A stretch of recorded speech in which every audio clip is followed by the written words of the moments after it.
The glass shattered against my gown before I even heard the gasp. Red bled into white lace like a wound spreading. Her hand still hovered, empty, the stem of the wineglass on the floor, shards glittering like teeth. "Oops," she whispered, lips curled into a grin sharp enough to cut. Every guest saw it. My humiliation wasn't private, it was a spectacle. I felt their stares. My chest burned, but my face stayed calm.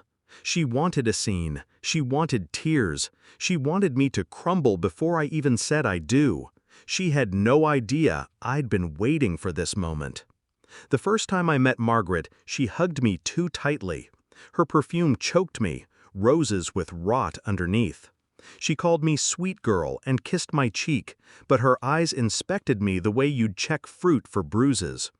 Back then, I thought she was just protective, a mother unwilling to let her son go. I smiled through her probing questions, through the stories she told about his ex-girlfriend, always brighter, thinner, better. When my fiancé wasn't looking, she whispered warnings. "He's impulsive. He doesn't always choose well. Don't give up your career for him. It might not last." A slow poison, not meant to kill, just to weaken. I brushed it off. Love makes you generous, naive, but poison accumulates. The signs became clearer once the engagement ring slid onto my finger. She forgot to invite me to family dinners. She accidentally left me out of group photos. She'd smile in front of my fiancé, but behind him, she'd lean close and say, "Are you sure you're ready for this?" He gets restless. I never confronted her. That would have given her what she wanted, proof of my instability.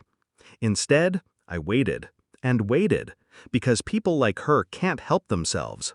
Eventually, they show their teeth. And she did, on my wedding day. The church smelled of lilies and old wood. Guests filled every pew. My heart beat steady.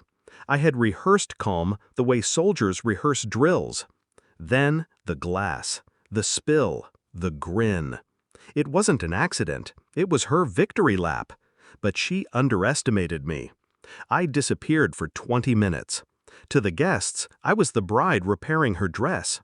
To Margaret, I was licking my wounds. What I was really doing was finishing what I'd started weeks earlier. Revenge requires patience, precision, documentation. Every cruel text she'd sent, every voicemail dripping with disdain, I saved them. Every time she lied to her son, claiming she'd never said such things, I had proof. She had a secret too, one she guarded with desperation. The affair. I hadn't gone looking for it.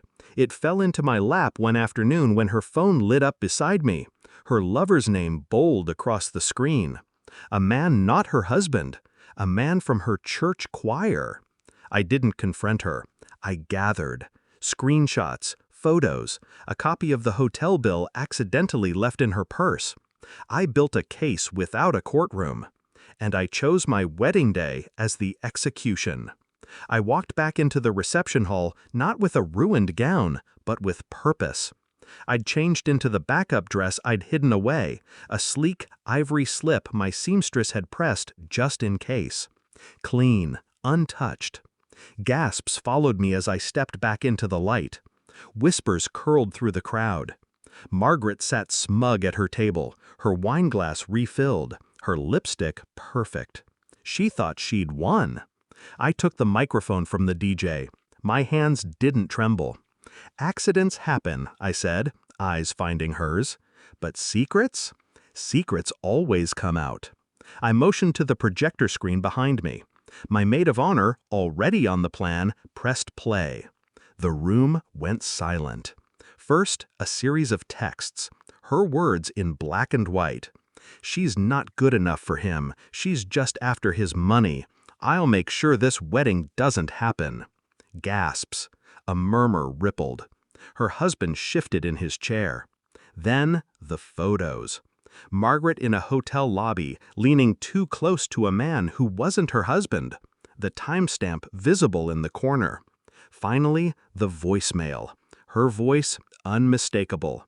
"Don't tell my husband. He'd never forgive me." I watched her face unravel. She stood, her chair scraping hard against the floor. "This is a lie!" she shrieked, but the evidence hung heavy in the air. Her husband's face was stone. Her church friends whispered, recoiling. The guests weren't looking at me anymore. They were looking at her, exactly as planned. She left the hall in a storm of whispers and snapping cameras.